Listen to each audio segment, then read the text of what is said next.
నమస్తే, నేను మీ Ashok Kumar. Welcome to our channel. స్ట్రాటజిస్టులు వద్దంటే వద్దు, ఓన్లీ ఆస్ట్రాలజర్సే ముద్దు అనే విధంగా ఉన్నది జగన్మోహన్ రెడ్డి గారు కావచ్చు, వైసీపీ తీరు. తాజాగా జరిగినటువంటి ఒక విషయం ఏంటంటే, తాడేపల్లికి ఎవరైతే దేశ లేఖలో ఒక ఫేమస్ ఆస్ట్రాలజర్ ఉన్నారో రుద్రకిరణ్ ప్రతాప్ అనేటువంటి ఒక జ్యోతిషుడు వచ్చి జగన్మోహన్ రెడ్డి గారితో మాట మంతి పంచుకున్నారు. పూర్తిగా మనం డిస్కస్ చేసేటువంటి ప్రయత్నం చేద్దాం. జగన్మోహన్ రెడ్డి గారు ప్రయత్నం చేసేటువంటి ప్రయత్నాల్లో కావచ్చు, ఆయన ఆశించేటువంటి ఫలితాల్లో కావచ్చు, ఏమైనా మార్పులు చేర్పులు ఏమైనా కలుగుతాయో మనతో పాటు డిస్కస్ చేయడానుకున్నారు రాష్ట్ర అధికార ప్రతినిధి సూర్యదేవరలత గారు. నమస్తే మేడం. మేడం, 6 నెలలు సమావేశం చేస్తే వాళ్ళు వీళ్ళు అవుతారు, వీళ్ళు వాళ్ళు అవుతారని చెప్పి ఇన్నాళ్ళు ప్రశాంత్ కిషోర్ గారు ఫ్రెండ్షిప్ ఒక పక్క, మరో పక్క స్వయంగా వాళ్ళ ముత్తాత కాలం నుంచి ఉండేటువంటి విజయసాయి రెడ్డి గారు ఈ ఫ్రెండ్షిప్ లో జగన్మోహన్ రెడ్డి గారు ఎంతో లబ్ధి పొందినారు. కానీ తాజాగా ఇటువంటి స్ట్రాటజిస్టులు మాకు పనికిరారు, ఎవరైతే జ్యోతిషులు ఉన్నారో వాళ్ళే మాకు ఏదన్నా మంచి ఫలితాలు అందించగలుగుతారని చెప్పి ఆయన్ని తాజాగా తాడేపల్లి పిలుచుకున్నట్టున్నారు జగన్మోహన్ రెడ్డి గారు. అసలు ఈ విషయాన్ని ఏ విధంగా చూడాలి మేడం? అంటే ఇక్కడ మీరు చూస్తుంటే తమిళనాడు రాజకీయాలు వంట పట్టించుకున్నట్టున్నాడు జగన్మోహన్ రెడ్డి. ఎందుకంటే తమిళనాడులో కొత్తగా వాళ్ళు సలహాదారుడిగా ఎప్పుడైతే విజయ్ సీఎం అయ్యాడో అప్పటికేమో సలహాదారుడి కింద ఒక జ్యోతిష్యం చెప్పే వ్యక్తిని వాళ్ళు పెట్టుకోవటం. అంటే ఆయన చెప్పిన టయానికి ఏమైనా ముహూర్తాలు ఓపెనింగ్ కానివ్వండి, ఒక రావుకాలం ఇట్లాంటివన్నీ రోజు ఆయన గుర్తు చేస్తూ ఉంటాడేమో, అందుకే ఆయన సలహాదారుడిగా పెట్టుకున్నాడు. ఒక రావుకాలాన్ని కూడా గుర్తు చేయడానికి కూడా పెట్టుకున్నాడు. ఎందుకంటే తమిళనాడులో ఎక్కువ మంది పాటిస్తారు ఇవన్నీ. అంటే టైం కానివ్వండి, ఈ టైంకి అది అన్నీ అది పాటిస్తారు సరే కానివ్వండి.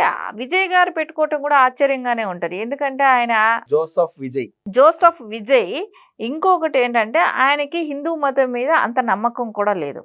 ఆయన మనం ప్రతిసారి చూసాం, సనాతన ధర్మం గురించి పెద్దగా ఎక్కడా కూడా టచ్లో కూడా తీసుకోడు. అలాంటి వ్యక్తి ఈ రోజున జాతకాలు, అస్ట్రాలజీ నమ్మటం కానివ్వండి, ఇవన్నీ చూస్తే ఖచ్చితంగా ఇదంటేనే ఖచ్చితంగా హిందూ మతానికి సంబంధించింది. నుదుటిని అంత బొట్టు పెట్టుకొని వచ్చారు కదా మేడం విజయ్. అదే అంటే అవసరానికి ఏదైనా నమ్ముతారేమో అనిపిస్తుంది ఈ లెక్కన.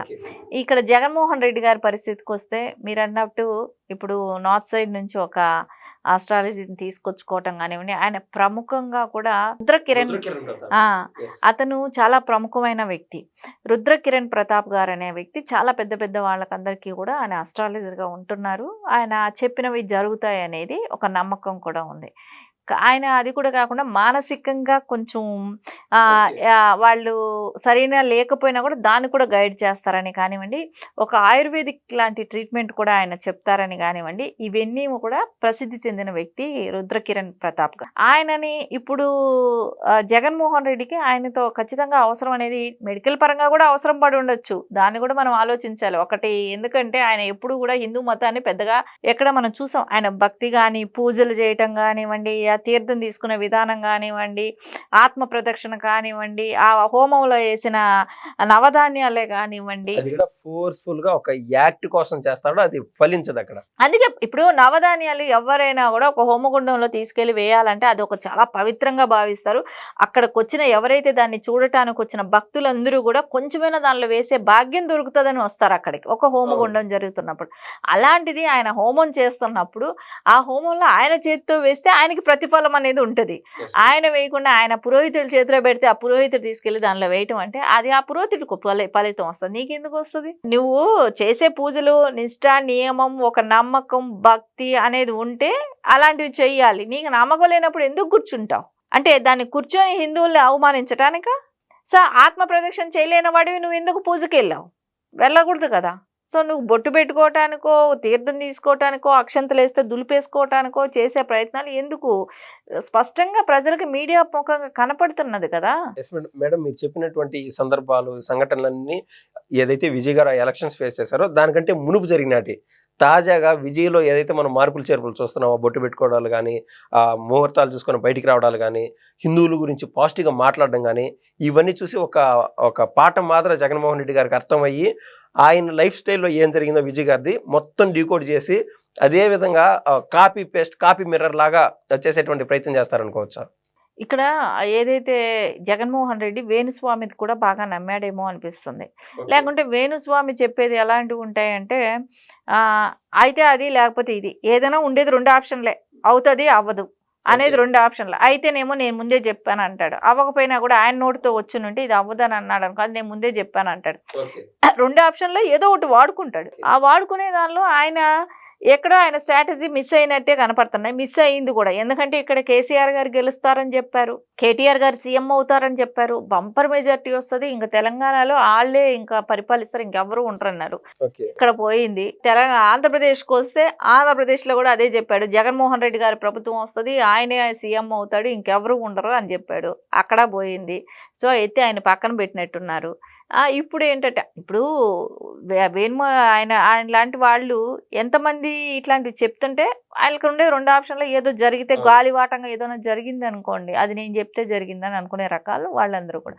ఇప్పుడు కొత్త వాళ్ళని తీసుకురావటం కానివ్వండి, ఆయన చాలా ప్రముఖమైన వ్యక్తి కాబట్టి ఆయన త్రూ ఏదైనా జరుగుతుంది అనే ఒక ఆలోచనలో ఉంది. ఏదైనా సరే నమ్ముతాను. ఇప్పుడు మన కష్టాల్లో కావచ్చు, లేదా పూర్తి స్థాయి సంతృప్తి హ్యాపీనెస్ లో ఉన్నప్పుడు కూడా గుడికి పోయి స్వామి నీ వల్లే స్వామి, లేదా స్వామి నువ్వే చేయాలి స్వామి అడిగి మనశాంతి కోసం అక్కడికి వెళ్తాం. అట్ ద సేమ్ టైం చర్చికి వెళ్ళే వాళ్ళు కూడా ఒక తెలియని రిలీఫ్ కోసం వెళ్తూ ఉంటారు, దర్గాకి కూడా అట్లా వెళ్తూ ఉంటారు. సో జగన్మోహన్ రెడ్డి గారికి అయితే ఆ ప్రశాంతత అయితే అంతో ఎంతో చేకూరుతుందని నేను అనుకున్నాను. ఇది పొలిటికల్ గా ఇప్పుడు జనరల్ గా ఉంటారు మేడం, పబ్లిక్ లో కూడా ఎస్ జగన్మోహన్ రెడ్డి మారినారు అనేటువంటి పర్సంటేజ్ ఒక 3-4% అయినా ఒక పాజిటివ్ ఎనర్జీ వైసీపీ తీసుకొచ్చేటువంటి అవకాశం ఉందా? అంటే ఇప్పుడు ఏదైనా కూడా నమ్మితేనే.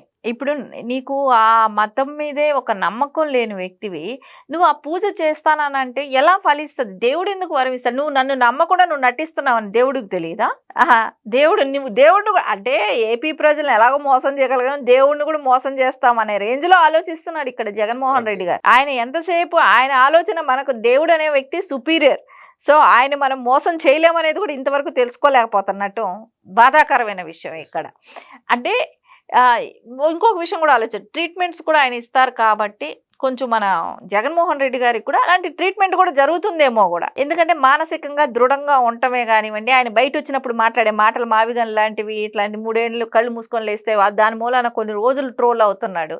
ఒక మీటింగ్ ప్రెస్ దగ్గరకు వచ్చి ఒకటి మాట్లాడాలంటే దాన్ని మాట్లాడటం మూలన ఒక 1 నెల రోజులు దానికి ఫుటేజ్ ఇస్తున్నాడు.